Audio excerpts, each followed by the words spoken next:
damos la bienvenida a nuestra siguiente invitada. Está con nosotros Amparo Pernichi. Amparo, muy buenas tardes, bienvenida. Buenas tardes, Ángela, encantada. Y muchísimas gracias por acompañarnos una vez más. Gracias a vosotros por invitarme. Amparo Pernichi, concejal delegada de Infraestructuras y Medio Ambiente del Ayuntamiento de Córdoba, presidenta del INGEMA, con mucha actualidad, ¿verdad?, de la que hablar, como siempre, mucho trabajo realizado, muchos los temas sobre la mesa y, bueno, por remitirnos a asuntos de máxima actualidad.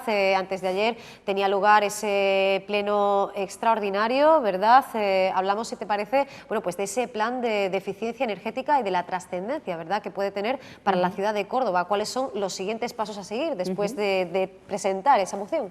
Bueno, llevamos desde el minuto 1 trabajando este equipo de gobierno en ese plan de eficiencia, ¿no?, en una alternativa que pusiera a salvo y a buen resguardo, sobre todo, el servicio público, ¿no? Estábamos en un tris, estaba el anterior gobierno, el plan que presentaba de eficiencia energética pasaba por la privatización y nosotros queríamos plantear un plan alternativo, ¿no?, de mejora de la eficiencia energética que tuviera como condición salvar el servicio, porque nos parece además que la gente trabajadora del alumbrado, independientemente de todo, son un servicio espectacular que hace una función buenísima de mantenimiento en esta ciudad y que merecía ser además considerado de esa manera, ¿no?, como uno de los mejores servicios que tenemos.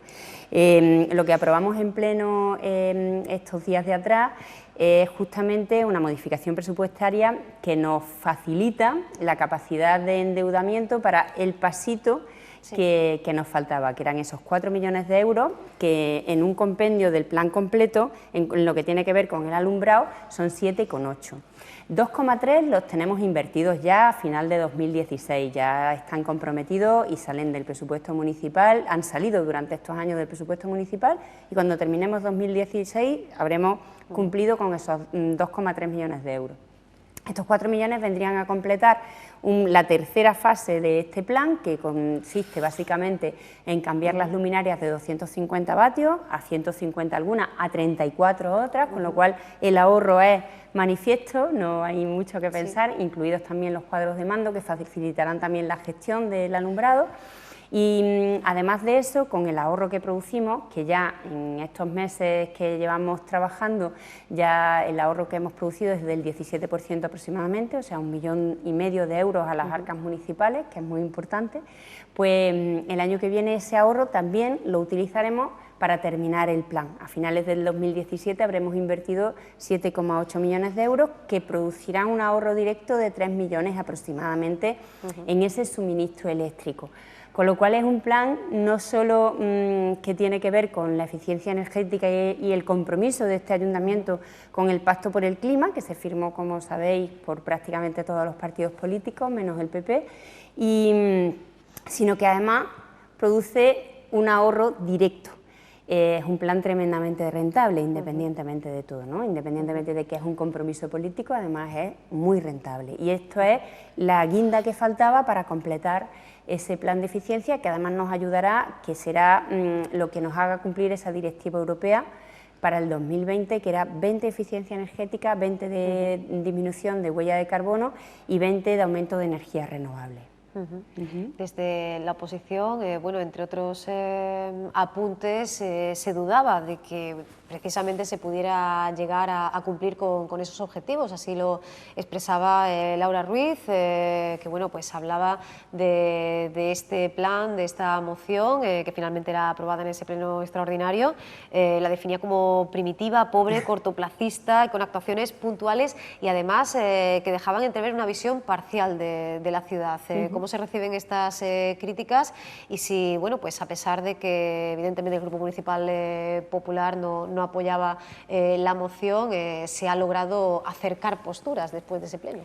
Bueno, acercar posturas es difícil cuando califican de manera tan dura un plan que además está hecho desde el servicio, quiero decir que no, y además se apoya en una auditoría que ellos mismos encargaron, una auditoría sobre la que nosotros estamos trabajando, como es natural, porque marca directamente la pauta para cumplir esa directiva. Y la única diferencia es que ellos pretendían invertir 24 millones, obligando a hacer un contrato con una empresa de servicios energéticos que entendemos que no podría ser otra cosa que una multinacional, porque muchas empresas tienen la capacidad para invertir esos 24 millones, que esta ciudad iba a pagar a razón de 5,2 millones de euros cada año durante 14, con un aumento además de ese contrato del 2% anualmente. Con lo cual íbamos a convertir esos 24 millones de inversión en 84,4, un 350% íbamos a pagar de capital por esa inversión. Y no iban a producir ahorro ninguno a las arcas municipales. Entonces yo puedo entender que políticamente defiendan su plan, lo que no puedo entender es que lo hagan con esa inquina contra el que se propone, ¿no? Ayer en el Pleno eso fue lo que les dijimos, ¿no? Que lo entendemos como una huida hacia adelante del Partido Popular, ¿no? Me sigo equivocando para justificar que me he equivocado, porque yo no lo puedo entender de otra manera. Entiendo que esto es una alternativa y que la alternativa está clara, y no solo eso, sino además es que se ha debatido en el órgano más democrático que tenemos en el consistorio, que es el Pleno del Ayuntamiento, abiertamente y de frente. Ayer también se cuestionaba justo eso, ¿no? La contraposición de cómo se presentó el plan del Partido Popular con un contrato en inglés y con todo lo que eso luego trajo como consecuencia, ¿no? Bueno, son procesos distintos, entendemos la política de distinta manera y pues hace falta a veces también ponerlo encima de la mesa, no pasa nada, son debates políticos y cada uno que los entienda como le parezca más oportuno. Lo nuestro, desde luego, está contrastado, está pasado no solo por esa auditoría, sino por el servicio también, y entendemos que de manera muy transparente. Ya, bueno, pues el siguiente paso, el visto bueno, ¿no?, por parte de la Junta para comenzar con esa sustitución de luminarias. Eso es. Lo que aprobamos en estos días pasados fue justamente la capacidad que pueda tener este ayuntamiento para endeudarse en 4 millones con un crédito que tiene, un préstamo, perdón, que tiene algunas puntualizaciones importantes. A 0% de interés, muy importante, con lo cual ese dinero no nos va a costar más presupuesto a su vez, y 2 años de carencia, que nos da tiempo además a hacer todas las actuaciones que generan ese ahorro. Esos 4 millones generan directamente un ahorro, cuando terminemos esas actuaciones, de 900.000 euros, con lo cual está amortizado ese préstamo en 4 años y medio aproximadamente, y a partir de ahí todo será ahorro, ¿no?, contante y sonante para las arcas municipales. Lógicamente, como todos los planes de endeudamiento, tienen que ser aprobados por la Junta. En principio no tenemos por qué tener ningún problema, porque cumpliremos la Ley de Estabilidad Presupuestaria y entendemos que también la regla de gasto a final de año, con lo cual no tendríamos por qué tener ningún problema en los pasos siguientes, que son más administrativos que otra cosa, ¿no? Amparo, pues te pregunto también, y aprovecho para que lo podamos trasladar a nuestros espectadores. Ya está abierto el plazo para esas candidaturas que entren a formar parte, a competir por ese reconocimiento, ese premio Chico Méndez, hasta el próximo 4 de mayo, eso ¿verdad? Una distinción ya muy consolidada en la ciudad y que defiende a esas figuras o entidades, instituciones que velen, que salvaguarden y que den pasos hacia adelante, ¿no?, en aras de esa protección medioambiental. Sí, como sabes, desde el 94 se lleva celebrando una serie de ediciones, vamos por la 20ª, y tienen el espíritu de Chico Méndez, ¿no?, que fue un activista que luchó contra las empresas madereras que en ese momento estaban machacando literalmente el Amazonas, ¿no? Él lo pagó con su vida, además unía su labor sindicalista con ese activismo medioambiental y con ese activismo de sostenibilidad que hay gente que tiene muy claro desde hace mucho tiempo. En ese reconocimiento de esa figura emblemática con ese principio también político, se presenta una nueva edición de este premio, y también con un carácter que tiene que ver con las sinergias con los colectivos medioambientalistas, porque entendemos que es un premio más bien dedicado a esos colectivos más que a las instituciones, que tienen que haber hecho campañas más que actividades sueltas, porque en los procesos está también la educación ambiental y está la sensibilización a la ciudadanía, y por eso se premia más el proceso que actividad concreta, que tengan también sinergias con otro tipo de administraciones y que sean capaces de articular ese tipo de sinergias de trabajo que siempre multiplican. Y bueno, queríamos también darle al jurado esa entidad en el Consejo de Medio Ambiente y que entendemos que tiene que tener ese órgano de participación. El jurado estará compuesto por 2 personas de ese consejo y por otras 2 que propondrá el propio consejo, una experta en temas medioambientales y un colectivo que también sea experto en temas que tengan que ver con sostenibilidad ambiental. Y el premio además se celebrará y se entregará alrededor del Día Mundial del Medio Ambiente, para también darle un poco esa continuidad y esa parte emblemática que tiene que tener estos premios que estamos convocando ahora. Y seguimos, Amparo, bueno, pues adelantándonos un poquito a lo que va a ser actualidad. Ir anunciado hace poquitos días, hasta el Centro de Educación Ambiental. La semana que viene, el próximo lunes, se impartirán esos cursos relacionados con los huertos urbanos ecológicos. 2 cursos, uno de 104 horas dirigido a un público adulto acerca de las claves para aprovechar el huerto urbano como herramienta educativa, entre otros aspectos, y otro de 45 con carácter informativo y destinado a asociaciones de madres, padres y colegios, complementando así esa labor que ya se viene realizando en otros 15 huertos de la ciudad, ¿no? Que bueno, pues Córdoba sea todo un referente en este ámbito, ¿no? Lo que queríamos hacer, el programa de huertos, el proyecto de huertos, en realidad, su idea es generar una red de huertos urbanos en esta ciudad, ¿no?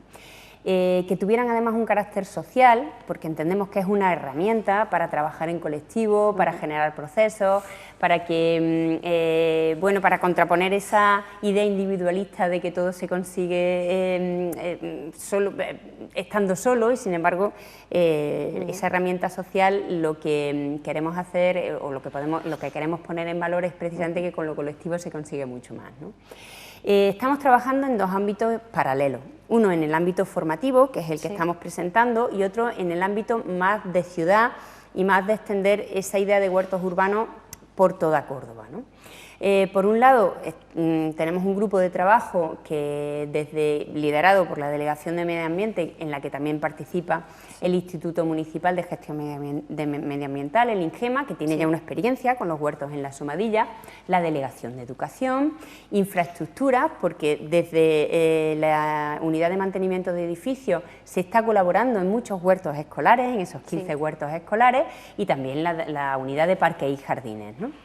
Ese grupo de trabajo está sacando adelante una ordenanza y sacando adelante además, acabamos de pedir los planes emplea, y en esos planes emplea había un diagnóstico, gente que reclamábamos en ese programa para que hiciera un diagnóstico de qué espacios pudieran ser susceptibles de ocuparse por huertos urbanos, y a partir de ahí empezarlos a poner en carga poquito a poco.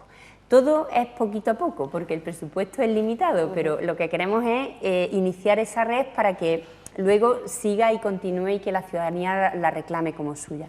Y por otro lado, ese espacio formativo para lo que tenemos el Centro de Educación Ambiental, y lo que hemos hecho ha sido sacar como 2 opciones grandes de cursos. Una más larga, como decía, 104 horas, la otra de 45, una dedicada a que las personas de manera individual tengan formación suficiente durante 104 horas para iniciar un huerto ecológico en su parcela, en su espacio, en una terraza, en donde quiera que tengan un espacio susceptible de ser un huerto urbano. Y otra dedicada especialmente a esos colegios, a esas AMPA, a esos padres y madres y a ese profesorado que está muy sensible a educar también a través de los huertos en sus colegios, ¿no? Es una herramienta de verdad muy potente y creemos que había que ponerla en valor también con esa formación. Y luego, por otro lado, están los pequeños cursos de fin de semana, que son como toques de atención más divertidos, más de impacto, ¿no? Porque vamos a trabajar con malas hierbas, por ejemplo, vamos a cocinar con malas hierbas, vamos a cocinar con flores, vamos a dar un pequeño curso de un huerto en una terraza, y también de generar productos fitosanitarios a través de, que sean ecológicos, ¿no? Y que no impacten sobre el medio ambiente. Son pequeños toquecitos de atención en los que despertamos conciencias, ¿no? Y generamos educación ambiental. Bueno, pues para participar en esos cursos o en ese programa también de talleres al que hacías referencia, tenemos que, bueno, pues presentar esa solicitud en el registro municipal de entrada de las oficinas municipales. También podemos hacerlo en los centros cívicos a través de la sede electrónica del ayuntamiento, y además está previsto, Amparo, crear un blog para información, consejos y dudas acerca, bueno, pues de esa creación y mantenimiento de esos huertos urbanos, para que, bueno, esa red sea lo más gruesa y extendida posible y crezca en la misma medida esa conciencia ecológica. Eso es. Lo que pretendíamos con ese blog es también que la gente consultara dudas, ¿no? Esas personas que no tienen tiempo, que no tienen posibilidad de tener varias tardes seguidas para poder hacer esa formación, que sí que cuando tengan en sus diferentes plantaciones, sean pequeñas o un poquito más grandes, dudas puedan consultar con un técnico y puedan compartir también con el resto a modo de foro, para que podamos ir solventando esos pequeños problemillas que se van planteando y que a lo mejor no, como no somos todo el mundo expertos, podamos ir solucionando desde el Centro de Educación Ambiental, ¿no? Y esa formación va dirigida, tiene esos dos planos, uno presencial y otro un poquito más online, ¿no? Hablamos también, Amparo, bueno, pues de ese afán por, bueno, pues sacar el Jardín Botánico de Córdoba a la calle, ¿verdad? Hablamos de esas actividades que se hacen en el Centro de Educación Ambiental, también evidentemente de todas las dinámicas y actividades que se ponen en marcha dentro del Real Jardín Botánico en general, y es que, bueno, pues ese proyecto, el Jardín de Elena, ¿verdad? Además muy emotivo, ¿verdad? Todos los cordobeses y cordobesas recuerdan, bueno, pues a quien fuera su ideóloga, ¿verdad? Su creadora, su inspiradora, pues puede permitir y potenciar no solo, como decimos, bueno, esa mano tendida desde el Real Jardín Botánico a la ciudadanía, sino también esa conexión, ¿verdad?, entre, bueno, pues ciudades hermanas como Córdoba y Málaga. En efecto. Y además de ese hermanamiento, es unir también ámbitos distintos, ¿no? Claro. El ámbito que tiene que ver con el jardín, que básicamente es la botánica, y por otro lado la cultura. Claro. Y lo que hacemos es generar una aplicación que lo que une es las plantas que tenemos, las especies vegetales que hay en el jardín botánico, con diferentes obras pictóricas, que están en este caso en el Museo Carmen Thyssen de Málaga. Sí. En ese proyecto estamos trabajando el Jardín Botánico de Málaga, el Jardín Botánico de Córdoba y ese Museo Carmen Thyssen. Y estamos ya trabajando en una ampliación de ese proyecto con el Museo Arqueológico de Córdoba, con Medina Zahara y con el Museo de Bellas Artes también de Córdoba. De lo que se trata es de que en cualquier tipo de expresión artística que haya en cualquiera de esos museos, que tenga una representación de una especie vegetal que haya en esos dos jardines botánicos. En el jardín estará la obra pictórica y que relacione ese cuadro, digamos, con esa especie vegetal, y se hará referencia, en este caso, y ahora mismo como la aplicación solo funciona en el Carmen Thyssen, elegida una serie de obras. En el museo hay una referencia botánica de la expresión artística, por ejemplo, el naranjo de Buenaventura, de Julio Romero de Torres, y en el jardín botánico ese naranjo hace también referencia a esa obra pictórica, de tal manera que generamos una cultura de ida y vuelta, tanto de botánica como de cultura pictórica y de los artistas que han representado esas especies vegetales. Se trata de unir la cultura porque entendemos que todo es muy transversal y que todo se puede transversalizar y que ganamos mucho si generamos ese tipo de sinergia. Efectivamente, como decimos, este proyecto, un jardín en el museo, un museo en el jardín, que además está en pleno proceso de crecimiento, que puede ir vinculando, ¿verdad?, a otros museos de Córdoba y de Málaga, y que, bueno, fuera creado a iniciativa de ese proyecto iniciado por la divulgadora Elena Moreno Barroso en 2013, que, bueno, pues ya nos habló de esa posibilidad de disfrutar del patrimonio artístico y botánico, de hacerlo además en esa vertiente presencial y también en esa vertiente virtual, así que dará mucho que hablar y y seguiremos informando acerca, evidentemente, de esta más que recomendable experiencia. Y también, bueno, hablábamos al principio, volvemos al pleno, pero no al de esta semana, sino al pleno de la semana pasada. Finalmente no prosperaba, bueno, pues esa moción en la cual, bueno, pues pedía que Córdoba hiciera igual que los municipios de La Rambla, Castro del Río o Almodóvar, arriando la bandera de la Unión Europea. También se pedía desde la coalición la declaración de Córdoba como ciudad refugio. Finalmente no era posible, una moción que ya era, bueno, pues la Diputación Provincial de Córdoba rechazada, y así, bueno, pues lo hablábamos hace muy poquitos días con el portavoz del Grupo Popular, Andrés Lorite. Bueno, en el pleno es que están representadas todas las fuerzas políticas y sobre el Tratado de la Unión Europea-Turquía hay diferentes visiones. Claro.